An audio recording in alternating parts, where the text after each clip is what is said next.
learning English school area senior. Today we will discuss second part of the chapter from trade to territory. Dear students, yesterday we saw how British become Nawab of Bengal by using one against another. Today we will discuss happenings between 1757 to 1857. What East India Company did to annex Indian territories, Indian states.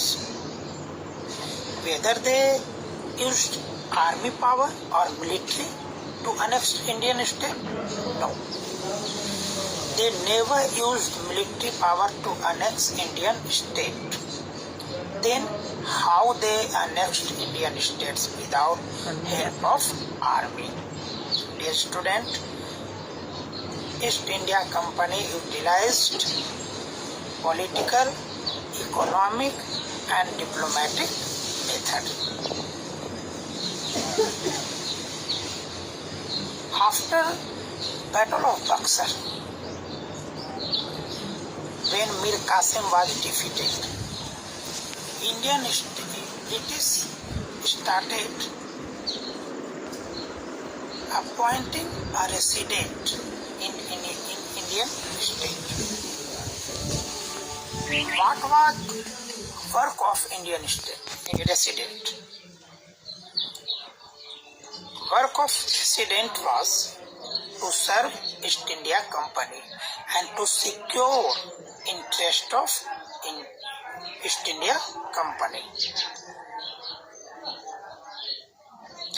And by resident, company became also successful in interfering into the internal affairs of Indian state. Means who was to be next successor of king, who was to be appointed at administrative post. After this, British also imposed subsidiary alliance. Here it will be very important to understand subsidiary alliance. What is subsidiary alliance? Subsidiary alliance means Indian states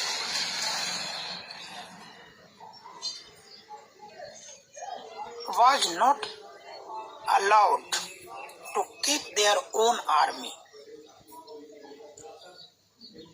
Then question may arise that who will protect their states? Company will protect their states. And for this, states had to pay a huge amount of money. And if any state failed to pay the subsidiary alliance, his states or his part of states would be submerged into British state. By this, Awadh, when Nawab of Awadh was not able to pay subsidiary alliance, half part of Awadh means half territory of Awadh was submerged into British Empire. And same happened in case of Hyderabad. Have you seen how they utilized political method? Next, we will see how British defeated Tipu Sultan. Dear students, whenever British saw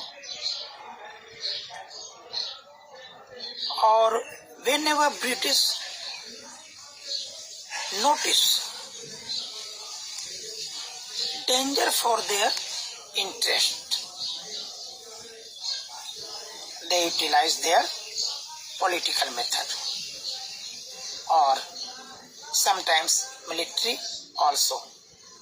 In this case, we will see this.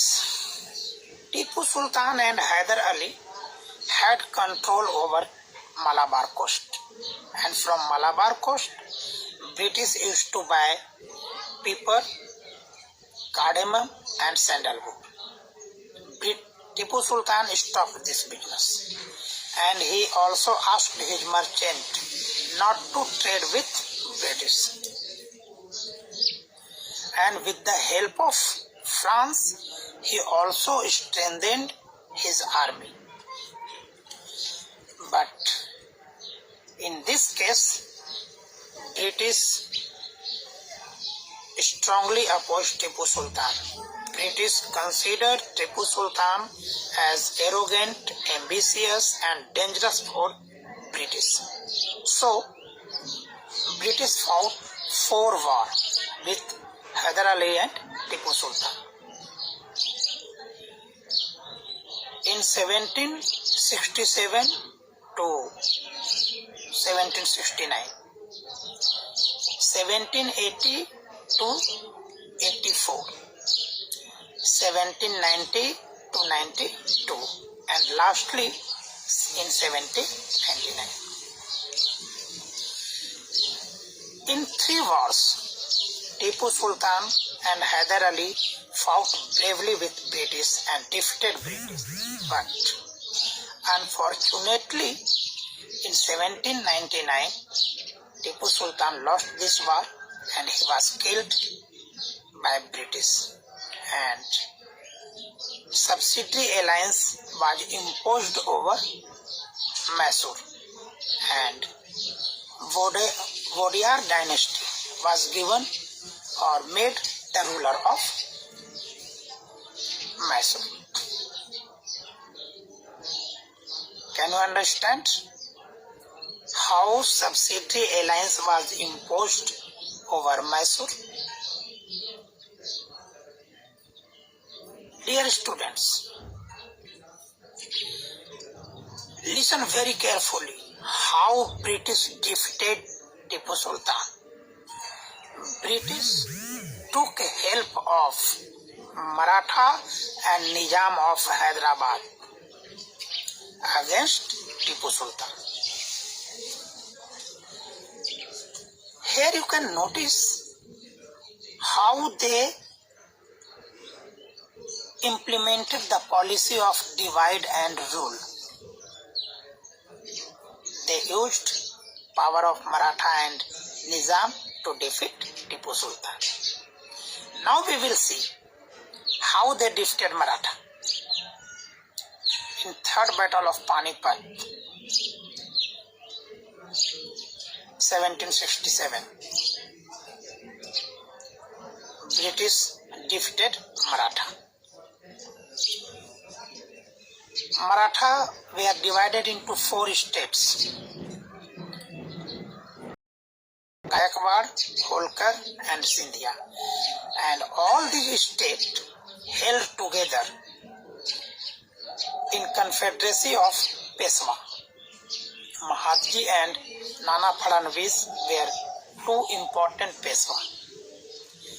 Maratha fought with British. First war was fought in 1782. This was ended with Treaty of Salbai. In 1803 to 1805, they fought second war, and during this war, Maratha were defeated and British had control over Delhi and Agra. And in 3rd battle between Maratha and British,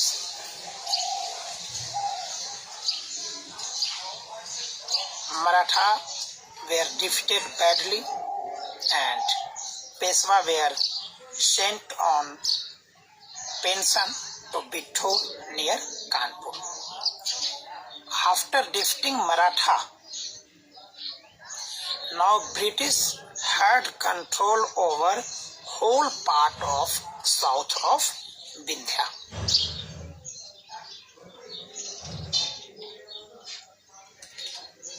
British utilized Maratha against Tipu Sultan, and British also defeated Maratha. Notice how British utilized one against another. It means Indian states lacked unity, and British used them one by one. Now British were full of confidence, and now they thought what they did were best. Means they started thinking that if British tried to annex any state, if British tried to control any state, if British used military power to control any state, this was legally authorized. But this thinking of British was challenged sometimes. For example, when British tried to control over Kittur, a small state those time in Karnataka,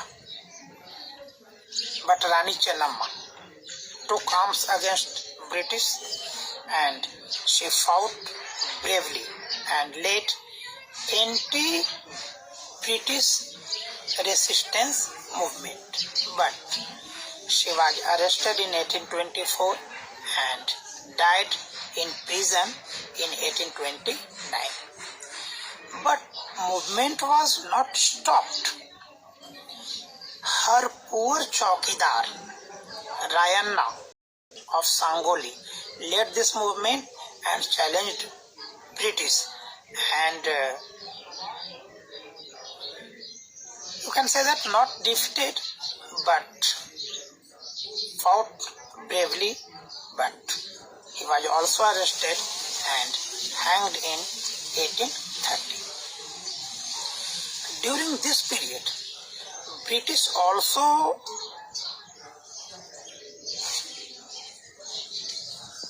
feared that Russia would expand its territory and might reach India through northwestern part. So, to strengthen this part, British fought a prolonged war from 1838 to 1842 with Afghanistan, and British installed indirect army company rule in Afghanistan. In 1843, Sindh was annexed. Next was Punjab, but ruler of Punjab, Maharaja Ranjit Singh, was very strong ruler, and British had no dare. British had no courage to fight with Maharaja Ranjit Singh. But after death of Maharaja Ranjit Singh, battles were fought with Punjab, and in 1849, Punjab were also submerged into British Empire. Now we will see doctrine of lapse. Dear students, we are discussing how East India Company annexed states, what policy, what diplomacy they applied. See, doctrine of lapse. According to doctrine of lapse, when any king or queen had not their natural heir, means if they had not any their own child,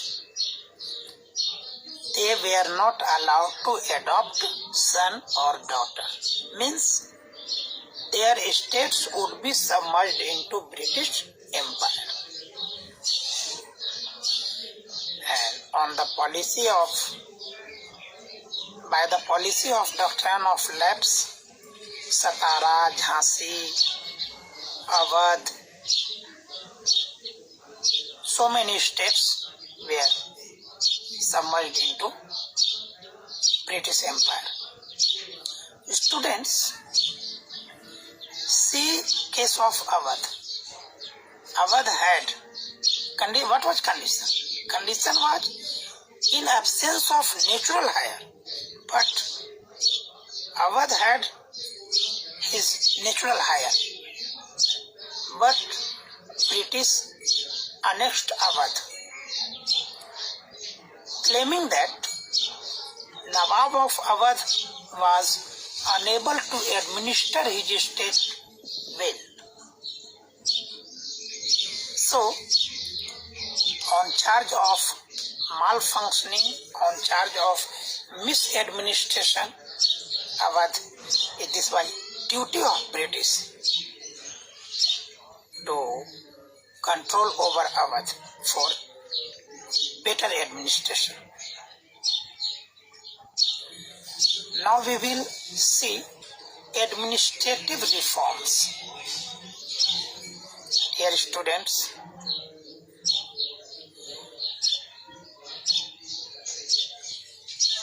Warren Hastings was the first Governor General of India.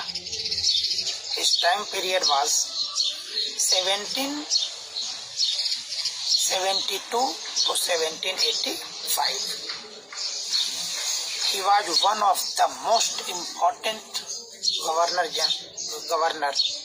or he was the most important figure who helped British to expand its territory. Especially during Warren Hastings, company expanded its power in not only in Bengal but also in Madras and Bombay. For better administration, British territory were divided into presidencies: Madras, Bombay and Bengal. There are 3 presidencies, and each presidencies were administered by governor, and all the governors were controlled by Governor General.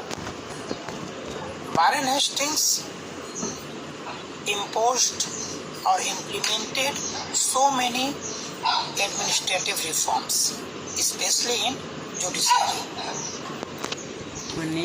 During each period, all districts should have 2 courts, Faujdari and Diwani, means criminal court and civil court.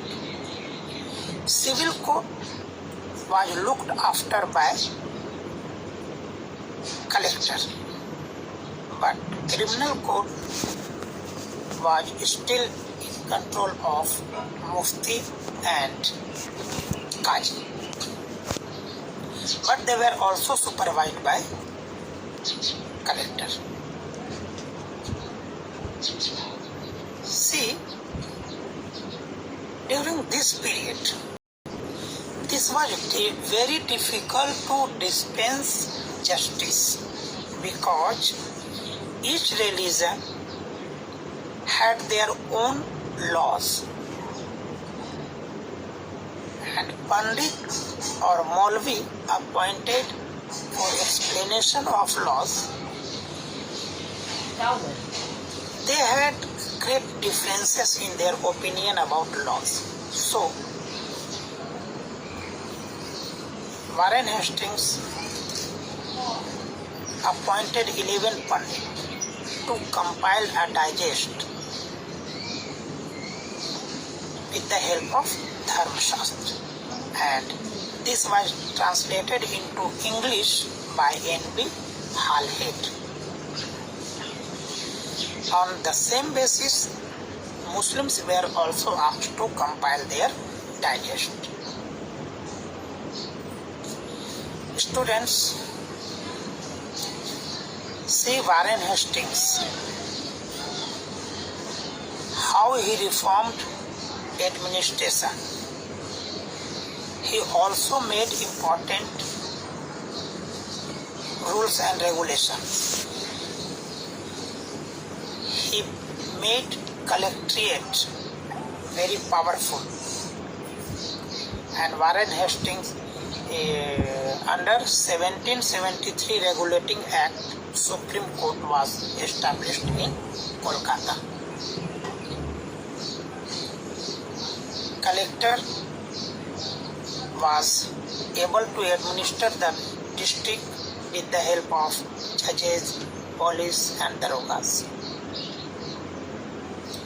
Means now collectorate became very powerful.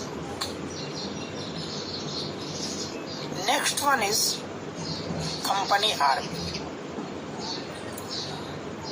During Mughal period, army were based on cavalry, ghosawar. But when British had to fight in Burma, Afghanistan, Egypt, these are hilly areas. To carry musket